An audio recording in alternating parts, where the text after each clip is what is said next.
Morning and welcome to the day 4 of our Thought for the Day. So, This is Helen. You're Berno. Thank you. Or at least I hope you're Berno. And hopefully you should know me by now, and Helen too, because you've watched all the other videos. Yes, if not, go and watch them and come back. Otherwise, you're coming in halfway through a conversation and we might confuse you. So what is our conversation about, Helen? Today we are looking at church culture and traditions. Yeah, and how young people might perceive that, and how they encounter it, maybe. But also, when we're talking at church, we're kind of talking very generally here, aren't we? Yeah, none of this is specific to All Saints, because of course I've never been to one of your services. I haven't been able to do that. So if I'm mentioning things, it's definitely not meant as a dig. And I didn't grow up in the Church of England either. I've had a load of various experiences of different congregations and the way they do things. So this is kind of a very broad perspective, really. But I guess talking Church of England, since we are part of the Church of England, Church of England, and most of you watching this might be, it's quite deeply rooted in tradition, isn't it? Yes.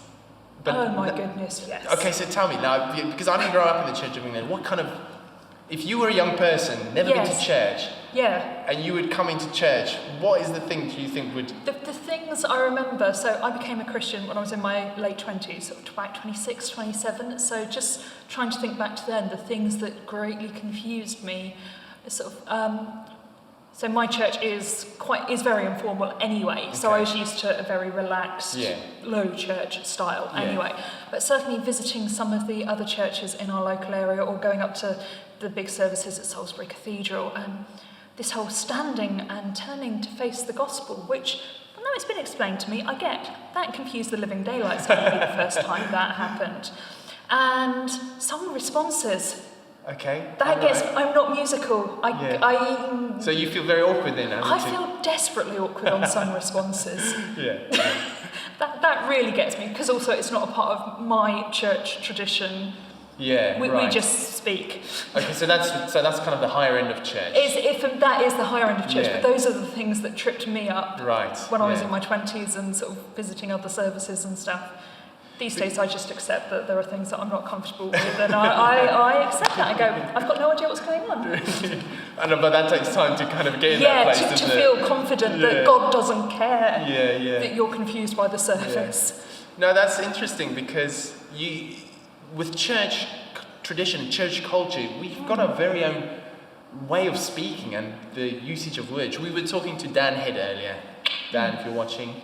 And he was saying how amongst his friends and things who don't go to church, for them it's the language and the jargon we use, like... What does redemption mean? Or sanctification, or righteousness, or... and this is words we use all the time, right? But they for someone who's never been to church, those are quite packed terms, aren't they? They're very and we obviously use them in really specific ways, but or confession, or the way we run our services. Through liturgy, we've got these specific words. And if you've been going to church for years, you don't even bat an eyelid, you know what's going on. But someone else coming in, and the words you use is just alien. And so you feel very much out of place, don't you? Yeah. So that's something we need to think about, like when we're doing things, when we're running a service, or when we're presenting anything, we need to be quite mindful of the words we use.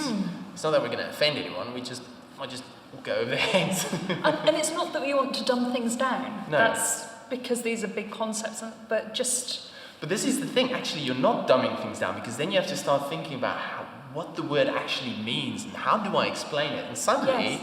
like that. You have a richer understanding yourself. You do, definitely. So that's the thing. Try and explain something to someone who has no idea. But that's kind of the structural stuff. But there's all of those unspoken traditions as well. Such as?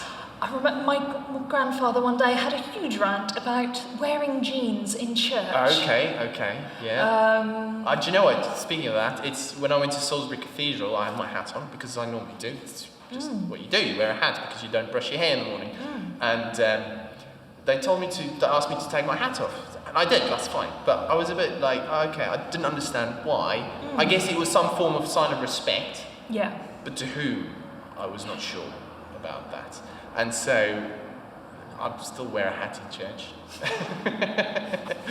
But things like that, like the way we perceive other people, because of our own.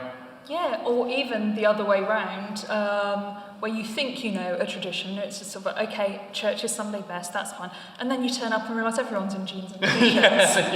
We had one young couple turn up to midnight mass at Christmas a few years ago. Yeah. And obviously they hadn't been to church, but they knew the Lord's Prayer from school. Right. And so we started in with Our Father in Heaven. They went straight because it was the words they hadn't realised the words had changed, and they went in Our Father who art in heaven. Right, so they went for the. And it was just you could see them go, oh. And that talks about like translation, Bible translations and Yes. things that we use as well, and how easy because you've got all these various different translations. How easy is it to understand when someone, particularly the young people we work with, they have never read the Bible. You have to tell them what the big numbers and the little numbers mean. And so then if you're using a translation which use complicated terms or old-fashioned language, you're losing them completely. And so there's so much really that we take for granted or that we used to that we don't realise unless you encounter people who've never been in it. You actually don't realise just how foreign we can be because of church culture.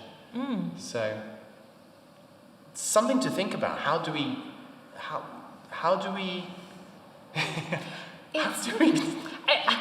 we're not aliens. We are fellow human beings. And yet, I think our culture can look completely, and Sunday morning culture can look completely and utterly alien. Yeah, it can do. Yeah. So have a think. How do you think the way we do church or you do church, how would that be perceived by someone who's never been in it and who's not ever encountered anything like that? Because that'd be quite an interesting thing to think through. And then like, what solutions do you think we can put in place? Or how can we make the service more engaging for someone who has never been to church? Great. Yeah. Well, thank you, Helen. Thank you. We'll see you tomorrow. Yeah, Lord, as we think today about the traditions we have in our congregations, the culture that we've developed, the words we use, the way we do things, and what we sometimes think is acceptable, and how we can misunderstand people or misread people, or have false impressions because of our own lack of understanding sometimes, Lord. I pray that you'll help us with that. Help us to present your word and your truth in a way that is understandable and clear. And remind us, Lord, when we don't do that, when we teach us how to do it. So I think sometimes we can get so used to the way that we're doing things, we sometimes don't realize what a different way is, or if there is another way. But Lord, also we know that there are certain traditions that we do that are very important, and so the culture that we have formed here can be really good and helpful, Lord. And so I pray that you'll help us to develop a way that we can make people feel welcome, make people be part of your community, and be drawn into your presence because of the people who we are, because we are your people, Lord. Amen.